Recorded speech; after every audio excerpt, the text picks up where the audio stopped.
ICBM. 자, ICBM에서 정말 이런 거는 우리가 꼭 짚어봐야 되겠다. 어떤 게 있을까요? 일단 ICBM이라는 것은 실제 전쟁에서 사용되기보다는 협상용 카드로 굉장히 강력한 능력을 가지고 있는 그것입니다. 예. 지금 북한이 우리나라를 압박할 수 있는 그런 카드로는 한국 전역을 사정권에 놓고 있는 스커드라든가 예. 이런 미사일들이 많은데 솔직히 북한이 우리나라보다 두려워하는 것이 미국이거든요. 미국은 북한에 대해서 치명적인 타격을 가할 수 있는 그런 군사력을 갖고 있는 나라인데 아직까지는 미국 본토를 공격할 수 있는 그러한 능력이 없었습니다. 그런데 이 ICBM이라는 것은 그 로켓 기술을 이용해서 현존하는 그 어떤 방어 체계로도 방어가 어려운 굉장히 강력한 창이기 때문에 그 기존의 어떤 그 동부아시아 세계의 그 전략 환경의 질서를 바꿀 수 있는 그런 강력한 어떻게 예를 들어서 그 게임 용어로 말하면 치트키 같은 그런 무기라고 볼 수가 있습니다. 게임 체인저. 예, 그렇습니다. 게임의 질서를 바꿀 수 있는. 자, ICBM이 뭐의 약자죠? 인터컨티넨탈 발리스틱 미슬의 약자인데. 그렇죠. 인터컨티넨탈. 컨티넨탈 하면 대륙간. 인터하게 되면 비트윈이라는 뜻이고. 예, 그렇습니다. 발리스틱 미슬 하게 되면 탄도미사일. 예, 그렇습니다. 아, 대륙간 탄도미사일. 근데 처음에 미국에서 IRBM이라고 발표했다가 다음날 ICBM으로 정정했어요. 예. IRBM은 뭐죠? Intermediate Range Ballistic Missile이라고 해서 그 탄도미사일보다는 약간 아래 단계.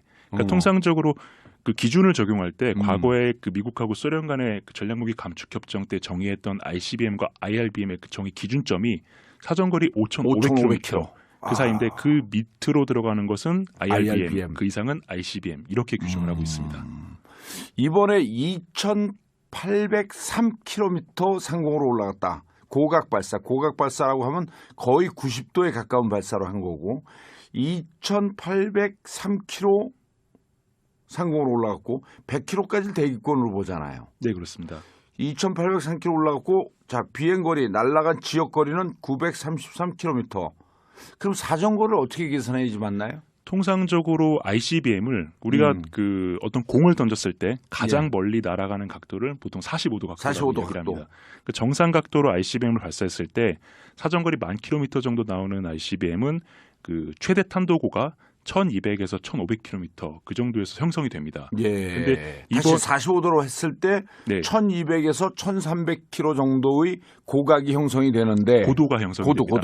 고도가 형성이 되는데 이번에는 90도 가까이 발사했기 때문에 거의 2배 가까이 나왔습니다. 근데 이런 고각 사격을 통해서 그 933km밖에 안 나왔는데 통상적으로 고각으로 발사된 이 미사일의 최대 사정 거리는 그 고각으로 달성한 정점 고도의 한 3배 정도, 3배, 4배 정도로 봅니다. 3배에서 4배. 네, 그렇기 때문에 이거를 단순히 계산하면은 최소한 8,000km 이상의 사정거리가 나온다는 얘기고 지금 이번에 북한이 그 미사일을 발사했던 화성 14형이 1960년대 구소련이 개발했던 SS9이나 SS11 같은 이런 미사일하고 크기라든가 재원, 그다음에 그 1단 추진체 톰포스 추력이 거의 비슷합니다. 근데 이 SS9이나 11 같은 경우에는 사정거리가 760kg 탄두를 싣고서 1,500km가 나왔습니다. 1,500km. 1,500. 자, 정리합니다. 구소련이 갖고 있던 SS9이나 SS11 SS-11 같은 대륙간 탄도미사일과 유사한데 그때 당시에 760kg, 그러니까 이거는 아주 소형화시킨 건 아니에요. 좀 중량화쯤 된 거지. 소형화하면 500kg 밑에. 요 정도를 싣고 1,500km를 갔다? 그럼 이번에 발사한 것도 760kg을 탑재해서 10,000km 정도 갈 수 있는 그 정도 능력이 있다고 보면 되고요. 그리고 한 가지 재미있는 것은 이 SS9이나 11 같은 이 미사일을 구소련의 마카예프 설계국이라는 곳에서 개발을 했습니다. 마카예프 설계국. 근데 이 마카예프 설계국 인원들이 1990년대 초부터 후반까지 북한에 굉장히 많이 영입이 돼서 무스탄 미사일부터 시작해서 굉장히 많은 미사일을 개발을 해줬거든요.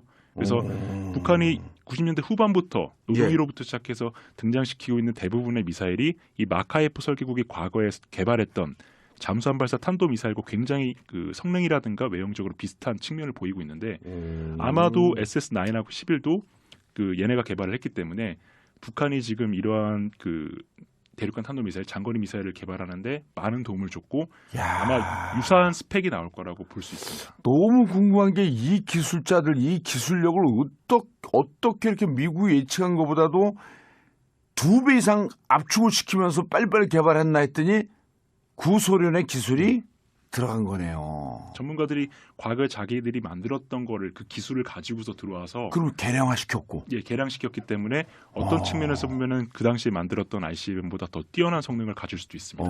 재질도 탄소 재질도 더 향상됐고. 네.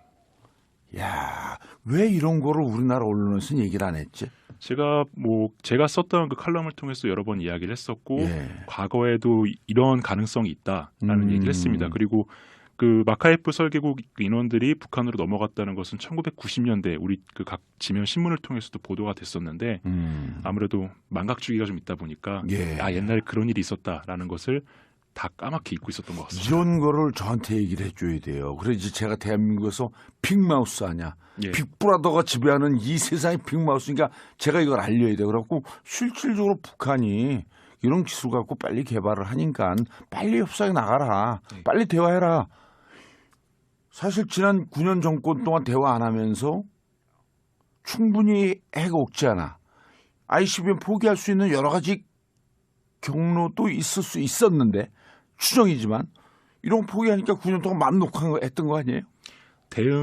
협상을 하려는 의지도 없었고 예. 입으로는 강경 대응을 하겠다라고 얘기를 했는데 강경 대응을 하기 위해서 해요? 힘이 있어야 되는데 힘을 키우지도 않았고 결국에 그 9년 동안 늘어난 거는 지금 최근에 검찰 조사를 통해서 계속 밝혀지고 있지만 방산 비리만 열심히 했기 때문에 지금 굉장히 안타까운 상황입니다.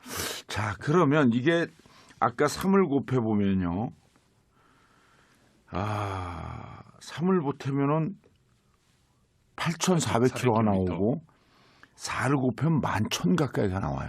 예, 그렇게 나옵니다. 굉장히 심각한 11,200. 그러면 11,200 하게 되면 미 중부까지 간다는 거 아니에요?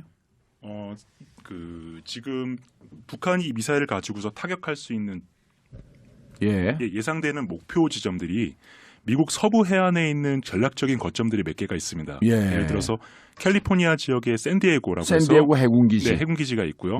그다음에 시애틀 근처에 그 브레머튼이라고 해서 항공모함 두세 척이 항상 주둔해 있는 그런 기지가 있고 여기서 조금만 그 동쪽으로 가면은 루이스 맥코드 합동기지라고 해서 유사시에 태평양 지역으로 출동하는 스트라이커 부대들 몇 개 여단이 배치되어 있는 이런 대규모 기지가 있습니다.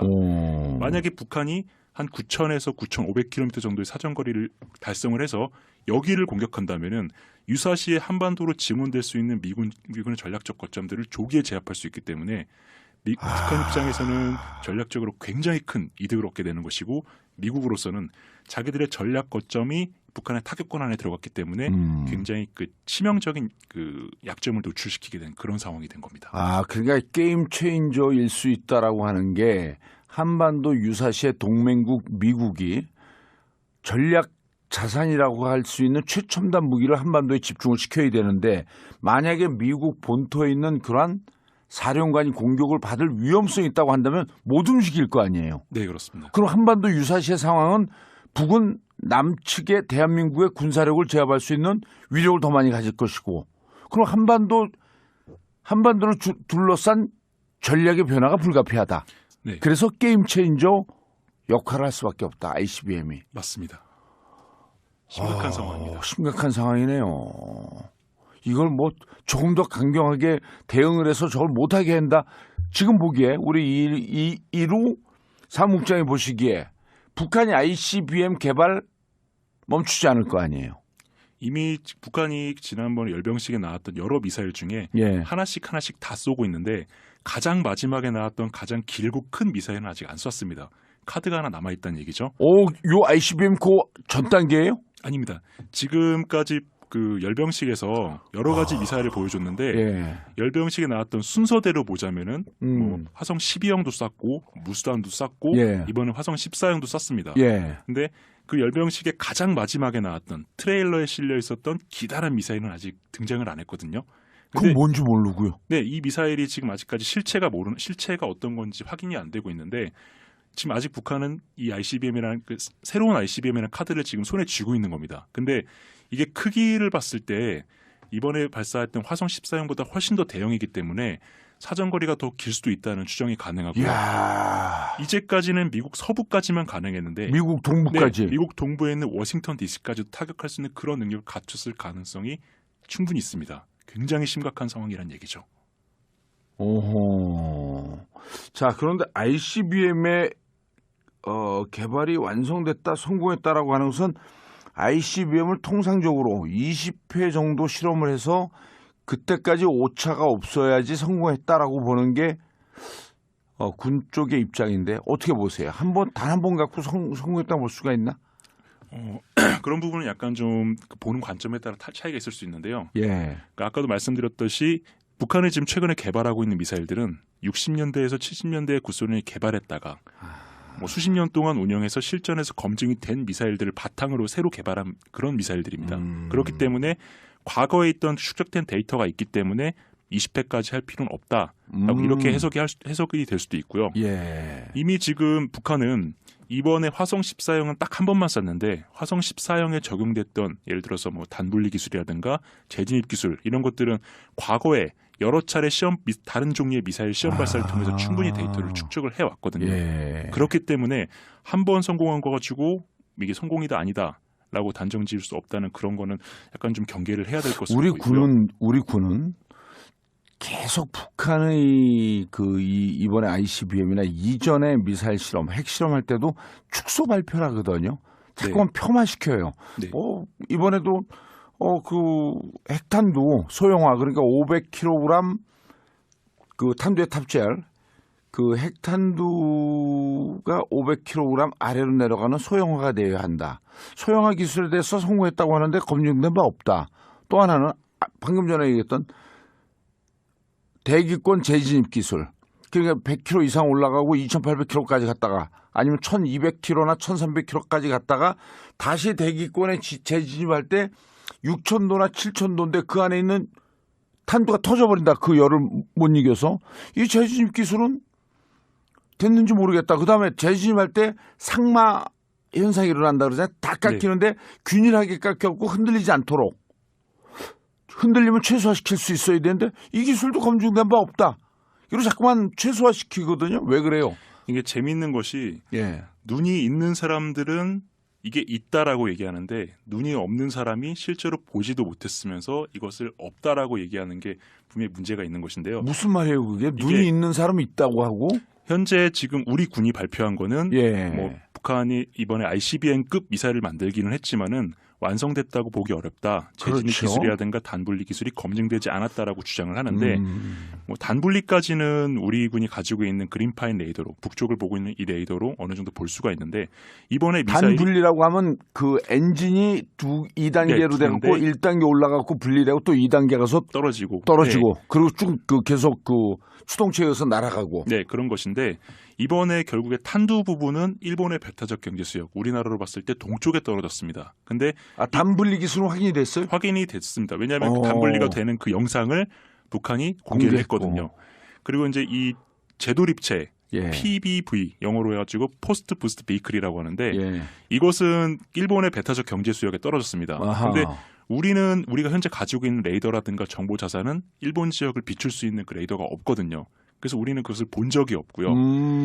그 재진입 기술, 그 아까 의원님께서 말씀하셨던 그 엄청난 진동과 열로부터 탄두 내부의 전자장비라든가 기폭 장치를 보호할 수 있는 그런 기술이 있느냐 이런 것들은 그 북한이 이번에 발사했던 미사일의 그 탄두부의 측면을 보면은 기다랗게 텔레메트리 안테나라고 해서 텔레메트리 안테나.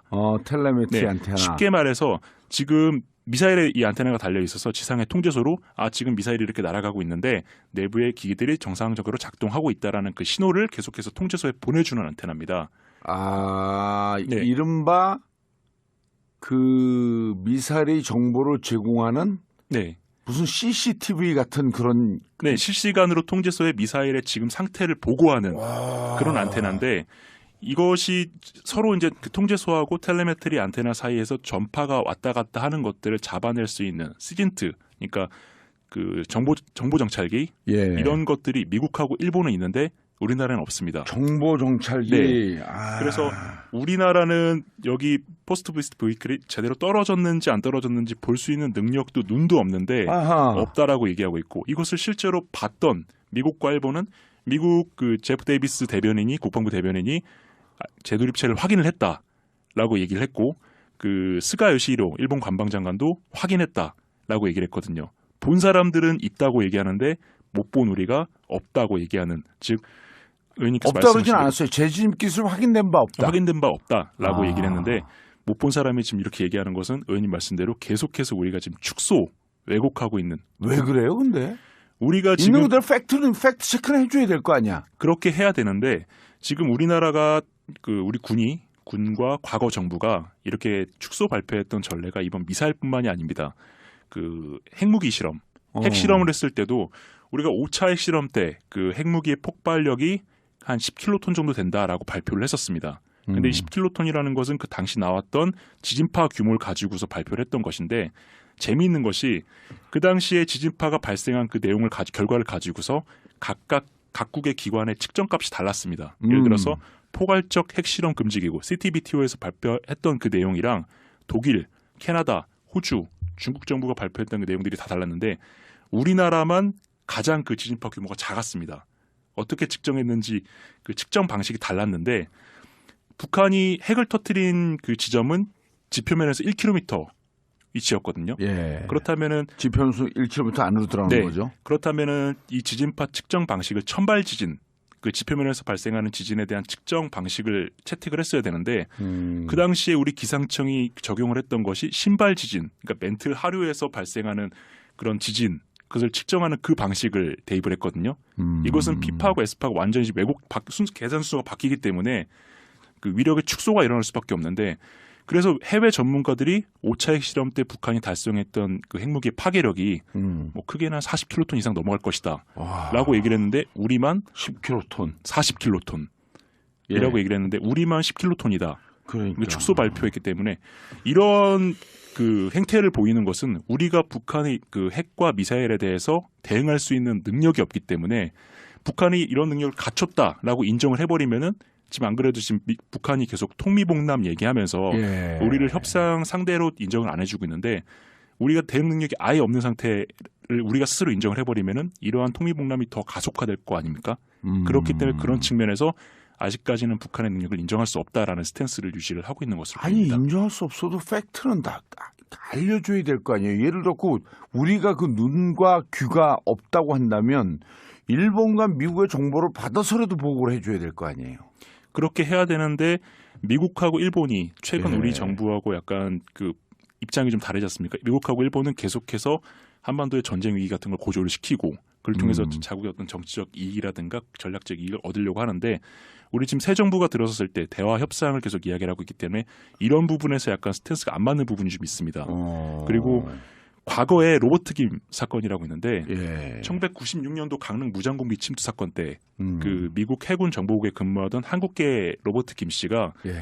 그 당시에 잠수정이 출항했던 그 정보를 우리 정부에 몰래 알려줬습니다. 그러다 간첩 혐의로 8년형을 선고받고 감옥살이를 하고 나오셨는데 이것처럼 미국하고 일본, 뭐 일본은 우리하고 관계가 좀 껄끄러우니까 제외를 하더라도 미국하고 우리가 혈맹이라고 이야기는 하고 있지만 미국도 자기들이 가지고 있는 정보를 우리한테 다 주진 않습니다. 게임 체인저.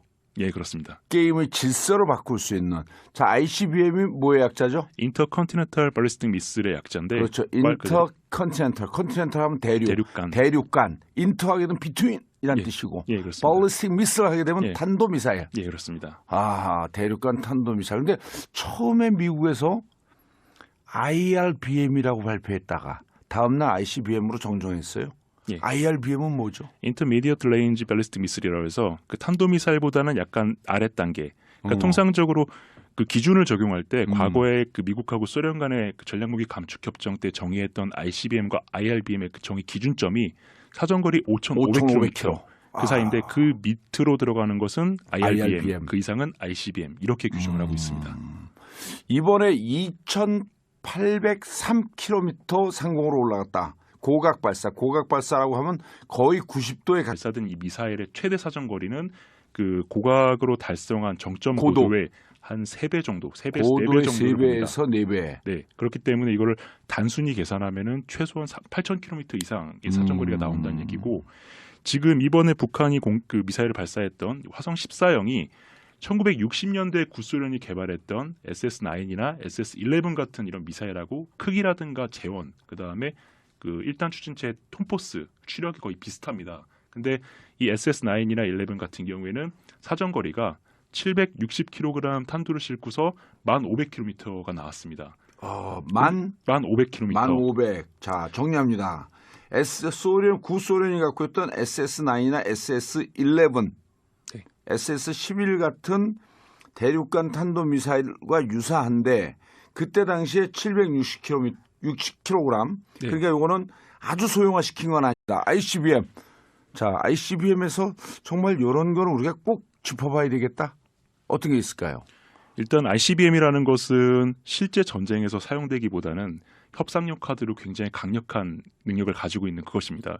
예. 지금 북한이 우리나라를 그 압박할 수 있는 그런 카드로는 한국 전역을 사정권에 놓고 있는 스커드라든가 예. 이런 미사일들이 많은데, 솔직히 북한이 우리나라보다 두려워하는 것이 미국이거든요. 미국은 북한에 대해서 치명적인 타격을 가할 수 있는 그런 군사력을 갖고 있는 나라인데 아직까지는 미국 본토를 공격할 수 있는 그러한 능력이 없었습니다. 예. 근데 이 ICBM이라는 것은 그 로켓 기술을 이용해서 현존하는 그 어떤 방어 체계로도 방어가 어려운 굉장히 강력한 창이기 때문에 그 기존의 어떤 그 동부아시아 세계의 그 전략 환경의 질서를 바꿀 수 있는 그런 강력한 어떻게 예를 들어서 그 게임 용어로 말하면 치트키 같은 예. 그런 무기라고 볼 수가 있습니다. 꽤 가까운 발사로 한 거고 2,803km 상공으로 올라갔고 100km까지 대기권으로 보잖아요. 네, 그렇습니다.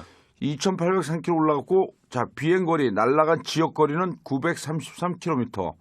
그럼 사정거리를 어떻게 계산해야지 맞나요? 통상적으로 ICBM을 우리가 그 어떤 공을 던졌을 때 가장 예. 멀리 날아가는 각도를 보통 45도 각도라고 45도 얘기를 각도. 합니다. 그 정상 각도로 ICBM을 발사했을 때 사정거리 10,000km 정도 나오는 ICBM은 그 최대 탄도고가 1,200에서 1,500km 그 정도에서 형성이 됩니다. 예. 근데 다시 45도로 했을 때 네, 1,200에서 1,300km 정도의 고각이 형성이 되는데 고도가 형성이 됩니다. 네. 예, 고도가 형성이 되는데 이번에는 90도 가까이 발사했기 때문에 네, 거의 2배 가까이 나왔습니다. 근데 이런 고각 사격을 통해서 그 933km밖에 안 나왔는데 통상적으로 고각으로 아니에요? 네. 좀 중량화쯤 된 거지. 네, 소형화하면 500kg 밑에 예, 요 정도를 싣고 1,500km를 갔다? 네, 그럼 이번에 발사한 것도 760kg을 탑재해서 10,000km 정도 갈 수 있는 그 정도 능력이 있다고 보면 되고요. 있다고 그리고 보면, 한 가지 재미있는 것은 예. 이 SS9이나 11 같은 이 미사일을 구소련의 마카예프 설계국이라는 곳에서 개발을 했습니다. 마카예프 설계국. 근데 이 마카예프 설계국 인원들이 예. 1990년대 초부터 후반까지 북한에 굉장히 많이 영입이 돼서 무스탄 미사일부터 시작해서 굉장히 많은 미사일을 개발을 해줬거든요. 그래서 북한이 90년대 후반부터 노동위로부터 시작해서 등장시키고 있는 대부분의 미사일이 이 마카예프 설계국이 과거에 개발했던 잠수함 발사 탄도 미사일과 굉장히 그 성능이라든가 외형적으로 비슷한 측면을 보이고 있는데 아마도 SS9하고 11도 그 얘네가